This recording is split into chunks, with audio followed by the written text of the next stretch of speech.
एक का ट्यूटोरियल आज से ऑनलाइन क्लास अपना यूट्यूब पर एक क्लास स्टार्ट किया mathematics for class 12।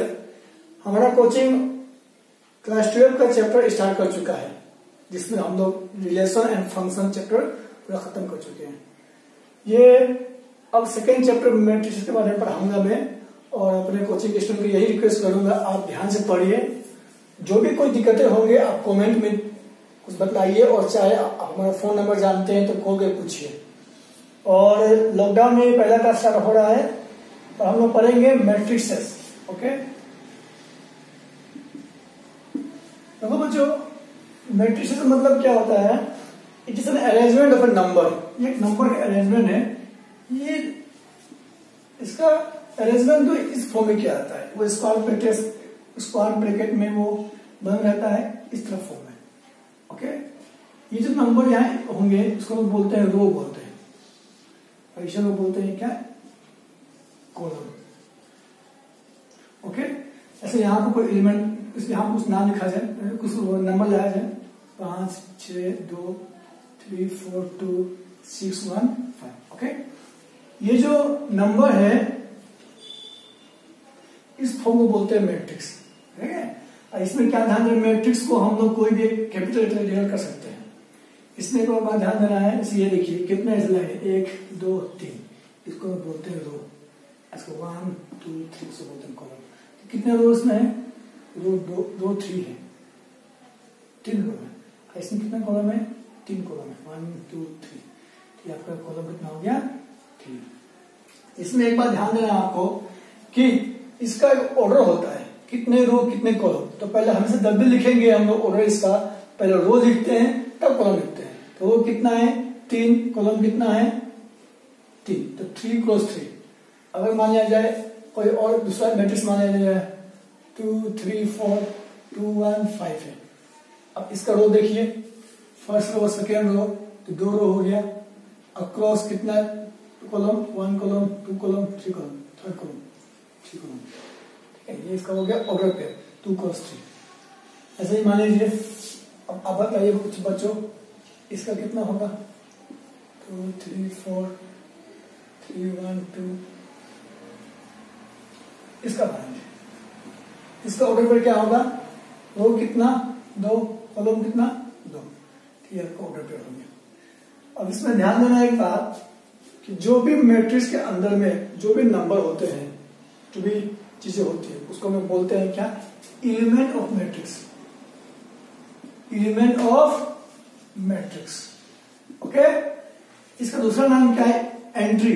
ENTRY, entry of matrix बोलते हैं इसको। ठीक है, इसमें एक और बात ध्यान देना आपको, एलिमेंट मैट्रिक्स हो गया। अब देखिए, अब हम लोग मैट्रिक्स को अरेंजमेंट कैसे करेंगे? मान लिया जाए कोई मैट्रिक्स यहां दिया हुआ है, तो ये बहुत सारे इसमें लेटर है, नंबर है। ओके, तो इसका पोजीशन कैसे होगा? इसको मैट्रिक्स में दे दिया गया यहाँ पर 2 3 5 3 1 2 5 6 7।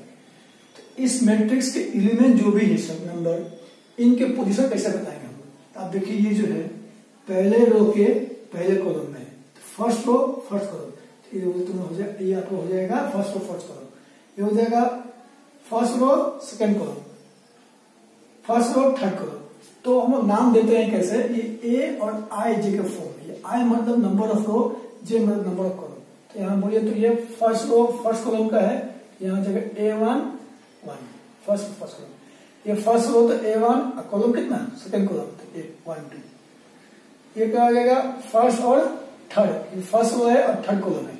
ऐसे यहाँ बताइए बच्चों, ये हो जाएगा सेकेंड रो 2, कॉलम कितना? First column.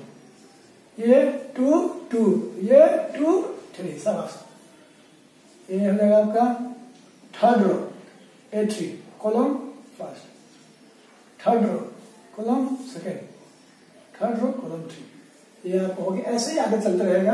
और आप लोगों को क्लास 12 में थर्ड रो थर्ड कॉलम तो पढ़ना ही, इससे अधिक नहीं पढ़ना, ऐसे कम पढ़ना लेकिन इससे अधिक नहीं पढ़ना है। इसका ऑर्डर हो गया 3 2 3। अब इस पर ध्यान दिया जाए, आपको इसमें पूछ दे, आपको इस एलिमेंट को देख के कंपेयर कीजिए और पूछ दे फाइंड ओके A12 मतलब कि पहला रो फर्स्ट कॉलम, पहला रो फर्स्ट कॉलम, सॉरी पहला रो और सेकेंड कॉलम कौन हो जाएगा ये आपको हो जाएगा 3 ओके। आफ्टर दैट A32 बोल सकते हो, 3 मतलब third row 1 2 3 third row column second हो जाएगा आपका यहाँ पर जाएगा, ये हो जाएगा क्या 6। ऐसे ही बच्चे आप कमेंट देकर ही बताएंगे कि A23 एलिमेंट क्या होगा और A33 एलिमेंट क्या होगा, ये दो बात आप कमेंट बॉक्स में लिख के बताएंगे। अब थोड़ा सा आगे बढ़ते हैं, मैट्रिक्स तो हो गया। अब हम लोग क्या होंगे इसमें आगे जाते हैं। अब हम पढ़ेंगे मैट्रिक्स को कंस्ट्रक्ट कैसे किया जाए, कुछ सवाल दे रहेंगे आपको, उसमें ध्यान देना है। तो आगे बढ़ते हैं। देखिए बच्चों, आपका एक सवाल है construct, you have to construct a matrix. कैसा मैट्रिक्स 2 क्रॉस 3 मतलब जिसका क्या हो रो कितना हो 2 हो और कॉलम 3 हो, ऐसा मैट्रिक्स आपको कंस्ट्रक्ट करना है। इसमें एलिमेंट दिया हुआ A-I-J के फॉर्म में। क्या करेंगे, पहला स्टेप क्या है ध्यान देंगे, you have to write like this here A-I-J ये दिया हुआ है I माइनस 2J/2 इसका होल स्क्वायर। तो आप क्या करेंगे, सिंपल सी बात है, पहले क्या करेंगे आप ये लिख लेंगे यहां पर A11 A12 A13 A21 A22 A23 column ई का ऑर्डर पर है, ठीक है। आप क्या करेंगे 1 by 1 just put the value of A11 A12 A13 okay instead of A-I-J just put 1 का मतलब आई के बदले 1 पुट कीजिए, जे के बदले 1 पुट कीजिए, पहला रो पहला कॉलम, यहाँ 1 पुट करेंगे 1 माइनस 2 into 1 का whole square by 2 what will get 2 minus 1 minus 1 minus 1 to 1 by 2 okay. Next 1 2 कितना हो जाएगा, ये आई के बदले 1 और जहां जहां जे है वहां क्या जाएगा 2 by 2 ठीक है। 4 4 minus 1 3 3 by 9 by 2 okay 1 3 1 minus 2 गुना 3 का होल स्क्वायर 6 6 7 5 5 25 by 2 ऐसे ही आप बनाएंगे सवाल को ओके। अब आगे बनाते हैं A21 2 minus 2 into 1 का होल स्क्वायर बाय 2 कितना 0 by 0 हो जाएगा ओके। A22 2 minus 2 into 2 4 में 2 4 by 2 मतलब कि 2 2 3 यह हो जाएगा 2 minus 2 गुना 3 by 2 और इसका 6 में 4 का 16 by 2 मतलब कि 8 ये आपका हो गया और कंप्लीट हो गया। अब इसमें हम लिख रहे हैं क्या है, डियर फॉलोइंग देना है, required matrix A equal to पहले A11 क्या है 1/2 A12 क्या है 9/2 25/2 0 2 और 8 ये आपका हो गया कंप्लीट। ये सवाल आपको एक बोर्ड में पूछा गया सवाल है, 2002 में पूछा है, 2007 में पूछा है और आगे भी कई बार रिपीट किया है। आपको इसी तरह से एक सवाल देते हैं होमवर्क में ओके। तो बच्चों ये आपको होमवर्क करना है, लिखा हुआ कंस्ट्रक्ट मैट्रिक्स, ये आपका 2 क्रॉस 2 ये ऑर्डर पेयर्स का है, कंस्ट्रक्ट करना है आपको। क्वेश्चन सब सेम है, बस क्या हो गया है जहां माइनस था वहां प्लस कर दिया गया है। अब क्या करेंगे, ये लिखेंगे पहले ऐसे ठीक है, और क्या करेंगे धीरे A1 पुट करेंगे, इस फॉर्म में लिख लेंगे। ध्यान देंगे इसका ऑर्डर 2 क्रॉस 2 है, तो ये 2 क्रॉस 2 में ये नहीं आएगा, तो ऐसे हो जाएगा यहाँ पर 2 क्रॉस 2 आराम से अगर A1 पुट करेंगे, A1 पुट करेंगे, जो एलिमेंट आएगा यहाँ पर इसको डियर पुट करके यहाँ पुट कीजिएगा। देखिए आपको आंसर आप लोग खुद बनाइएगा और आंसर मिलाइएगा। आंसर इसका ये आएगा। अगर ये सही आ गया तो वेरी गुड, और नहीं आया तो फिर प्रयास कीजिएगा। ओके, ईमानदारी से मेहनत कीजिएगा। नेक्स्ट हम लोग क्या करेंगे, आप पढ़ेंगे हम लोग टाइप्स ऑफ मैट्रिक्स। ओके, देखिए बच्चों आप लोगों को पढ़ना है टाइप्स ऑफ मैट्रिक्स। तो टाइप, ये सब सवाल बोर्ड में नहीं आएंगे, लेकिन जरूरी कुछ समझना कुछ बात है इसमें। रो मैट्रिक्स का मतलब ये होता है वैसा मैट्रिक्स जिसमें सिंगल रो हो। For example A equal to 2 3 4 हो गया, इसमें सिर्फ रो है, वो भी एक ही रो है, कॉलम इसमें है ही नहीं। ओके, तो एक रो जिसका एक ही रो हो उसे बोलते हैं क्या हम लोग, रो मैट्रिक्स। ओके, ऐसे और भी ले लीजिए 2 2 और 3 दे दिया, ये भी क्या है, मैट्रिक्स है। कौन सा मैट्रिक्स, रो मैट्रिक्स। इसका रो कितना है, सिंगल है। ठीक उस तरह से कॉलम मैट्रिक्स पढ़ना है आपको, तो वही बात हो गया। कॉलम मैट्रिक्स में क्या हो जाएगा आपका, इसमें 2 3 हो जाएगा, तो सिर्फ सिंगल कॉलम हो। मान लीजिए 2 3 5, ये सब किसमें आएंगे, कॉलम मैट्रिक्स में। The matrix which is only single column, one column. Okay, now let's come to zero matrix और नल मैट्रिक्स। जीरो मैट्रिक्स मतलब जिसका एलिमेंट, जितने भी एलिमेंट होंगे सब क्या होंगे, जीरो होंगे। एलिमेंट मतलब वही मैट्रिक्स में जो भी अंदर में आते हैं नंबर, उसको एलिमेंट बोलते हैं। जैसे कि ये मान लीजिए कि एलिमेंट 0 0 0 0 दिया है, सब एलिमेंट क्या है, जीरो है। 0 0 0 0 0 0 0 0 0, ये सब एलिमेंट क्या हो जाएंगे, जीरो है। इसको क्या कहेंगे हम लोग, जीरो मैट्रिक्स कहेंगे या नल मैट्रिक्स कहेंगे। अब आते हैं स्क्वायर मैट्रिक्स में। स्क्वायर मैट्रिक्स का मतलब होता है जिसमें नंबर ऑफ रो, ओके, इसको मिटाते हैं मेरा बिट कम है। स्क्वायर मैट्रिक्स का मतलब होता है जिसका नंबर ऑफ रो और नंबर ऑफ कॉलम दोनों इक्वल हो जाए। कहने मतलब क्या, दोनों का ऑर्डर कैसे हो जाए, जैसे कि ऑर्डर समझे। For example A equal to 2 3 4, तो ये आपका रो कितना हो गया, फर्स्ट रो हो गया 2 5 6, तो 2 रो हुआ। ओके, कॉलम कितना हुआ 1 2 3 हो गया, तो ये आपका स्क्वायर मैट्रिक्स में कहलाएगा 5 2 3। अब देखिए इसका 1 2 3, रो कितना 3, कॉलम 1 2 3, कॉलम 3। अगर रो और कॉलम का संख्या नंबर बराबर हो जाए then it is called square matrix. Okay, for example 2 3 4 8, इसका रो कितना 2, कॉलम कितना 2, 2 cross 2। It is also an example of square matrix. Now let's come to diagonal element of matrix. Diagonal element of matrix मतलब कि element, कैसा element, diagonally. Diagonal matrix, diagonal element of matrix कैसा element, diagonal वाला, तो हम लोग diagonal से बोलते हैं। देखिए इसको, ये आपका A11 A22 A33, इसे बोलते हैं।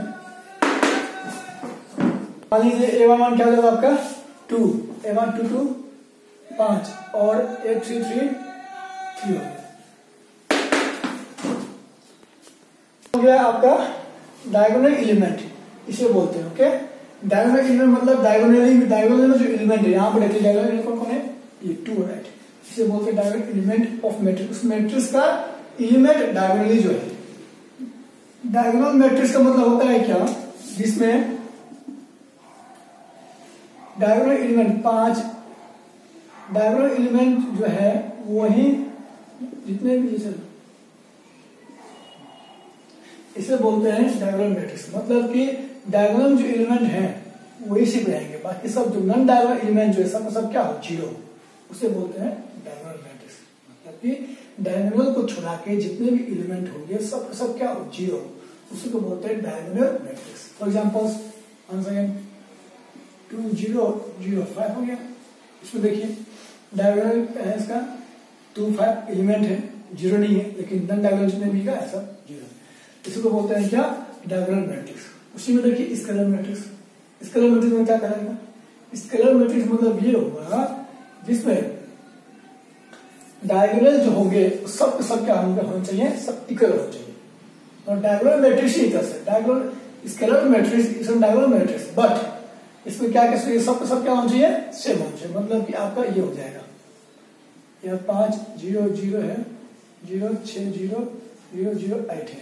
तो आपको स्केलर मैट्रिक्स में क्या होना चाहिए, सब के सब क्या होना चाहिए, इक्वल होना चाहिए। अगर यहाँ 6 है तो सब 6 होना चाहिए। उम्मीद करते हैं आप समझ रहे हैं मेरी बातों को। ओके, 2 0 0 यहाँ का 2, तब उसका कहेंगे हम लोग स्केलर मैट्रिक्स कहेंगे। डायगोनल एलिमेंट सबसे मुझे और यूनिट मैट्रिक्स देखिए, यूनिट मैट्रिक्स का मतलब होता है क्या, डायगोनल मैट्रिक्स ही है लेकिन उसके एलिमेंट जितने भी होंगे डायगोनल का सबको सब क्या हो जाए, इक्वल टू 1 हो जाए, इक्वल टू 1। फॉर एग्जाम्पल 1 0 0 0 1 0 0 0 1, ये क्या है, डायगोनल एलिमेंट है लेकिन इसमें एलिमेंट क्या है, 1 के बराबर है, हो जाएगा आपका यूनिट मैट्रिक्स। एक और एग्जाम्पल लेते हैं 1 0 0 1, example of that unit matrix. Now come to comparable matrix. अब इसको थोड़ा अब करते हैं हम, आप लोग पॉज करके आराम से देखिए, समझिए, तब आगे बढ़िए। Okay, next comparable matrix. Comparable matrix मतलब ये होता है जिसमें दो मैट्रिक्स को कंपेयर करेंगे हम लोग। दो मैट्रिक्स को कंपेरेबल तभी कर पाएंगे जब उस दोनों का ऑर्डर पेयर सेम हो। फॉर एग्जांपल 2 3 4 5 6 1 यहाँ पर है, इसका ऑर्डर पेयर 2 3 1 5 है। आप देखिए तो इसका ऑर्डर पेयर क्या है, 2 क्रॉस 3 है, इसका ऑर्डर पेयर 2 क्रॉस 2। क्या इन दोनों का ऑर्डर पेयर सेम है, तो नहीं है। तो अगर इन दोनों का ऑर्डर पेयर सेम नहीं है तो उसे हम कंपैरेबल मैट्रिक्स नहीं कहेंगे। अगर इन दोनों का ऑर्डर पेयर सेम हो जाए, फॉर एग्जांपल 6 हो जाए यहाँ पर, यहाँ कोई भी 5 हो जाए, तो आप देखिए इसका ऑर्डर क्या हो गया, 2 क्रॉस 3, 2 3 ऑर्डर हो गया। तो ऐसा क्या कहेंगे हम लोग, ऑर्डर पेयर इसी कंपैरेबल मैट्रिक्स कहेंगे। एक और एग्जांपल लेते हैं 2 3 4 1 3 5 6 1 2 1 5 2। इन दोनों देखिए इसका ऑर्डर पेयर क्या जाएगा, 1 2 3, 3 रो कॉलम 2, 3 रो कॉलम 2, इन दोनों का रो कॉलम बराबर है, इसलिए क्या चलेगा ये comparable matrix. Now let's come to equal matrix. Equal matrix ये जो थोड़ा सा इंपॉर्टेंट आपको एग्जाम के व्यू से, क्योंकि ये सब आते रहते हैं। इक्वल मैट्रिक्स का मतलब यही होता है दो मैट्रिक्स इक्वल तभी कहेंगे जब इन दोनों का ऑर्डर पेयर सेम हो और साथ ही साथ कोरस्पॉन्डिंग एलिमेंट सेम हो। फॉर एग्जांपल यहाँ देखिए 2 2 3 3 6 6, यहाँ 4 है, यहाँ क्या है 1 है, कोरस्पॉन्डिंग में 4 है तो यहाँ 1 है। तो ये आपको इक्वल मैट्रिक्स नहीं कराएगा। ये कब कराएगा, जब इसका ये भी यहाँ पर 1 हो जाए, यहाँ 5 हो जाए, यहाँ 1 हो जाए, जब इसका corresponding element are equal. If the corresponding element of two matrices are equal, then they are called equal matrix. Okay? शर्त यही है कि दोनों का ऑर्डर पेयर सेम होना चाहिए। फॉर एग्जाम्पल एक और लेते हैं 2 3 5 6 है, एलिमेंट भी 2 3 5 6 है। इन दोनों में क्या देखिए कोरस्पॉन्डिंग एलिमेंट सब सेम है, तो then A equal to B, मतलब कि मैट्रिक्स भी इक्वल है। इससे कुछ सवाल भी आते हैं, जैसे कि इस तरह का सवाल सिंपल सा, x plus y 2 3 y plus z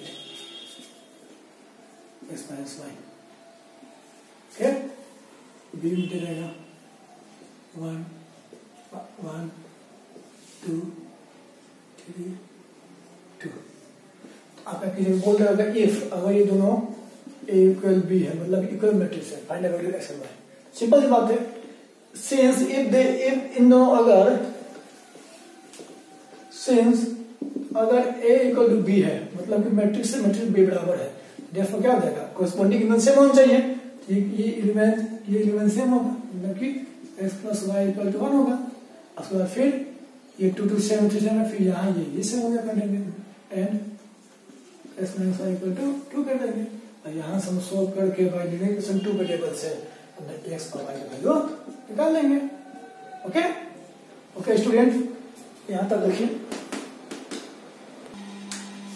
देखिए बच्चों, अभी जो बतलाए थे इसमें बोल रहा है क्या, इफ फाइंड निकालना है एक्स वाई जेड और डब्ल्यू निकालना है, जब ये मैट्रिक्स और ये मैट्रिक्स दोनों क्या है, इक्वल है। सिंपल सी बात है, if they are equal matrix है, अब क्या कीजिएगा, सिंस तो देयरफॉर क्या कीजिएगा, x minus y equal to क्या, -1, 2x plus z equal to 5, 2x minus y equal to 0, 3z plus w equal to 13। यहाँ से आपको x निकल जाएगा, y निकल जो भी है, अब उसको सोल्व करके x y निकालिए और निकाल कर अब मिलाइए, अपने से निकालिए और देखिए x इक्वल टू 1 आ रहा है कि नहीं, ये आपका आंसर दे दिया गया है। w equal to 4, z equal to 3, y equal to 2, x equal to 1। ये सवाल 2013 में पूछा गया सवाल से बोल कर। ओके, अब ट्राई कीजिए, मेहनत कीजिए और अगला क्लास आगे कंटिन्यू होगा अगले वीडियो में। आप मन से पढ़ाई कीजिए, जो भी कोई डाउट हो, जो भी कुछ सवाल पूछना हो कमेंट में दीजिए, कमेंट बॉक्स में पूछिए, मेरा कॉन्टेक्ट नंबर से पूछिए। हम हमेशा IAS बुक फॉलो करेंगे और साथ ही साथ आपको डिमांड के अनुसार NCERT से कोई भी सवाल आप पूछ सकते हैं, क्वेश्चन नंबर लिख कर आराम से पूछिए। Okay, bye.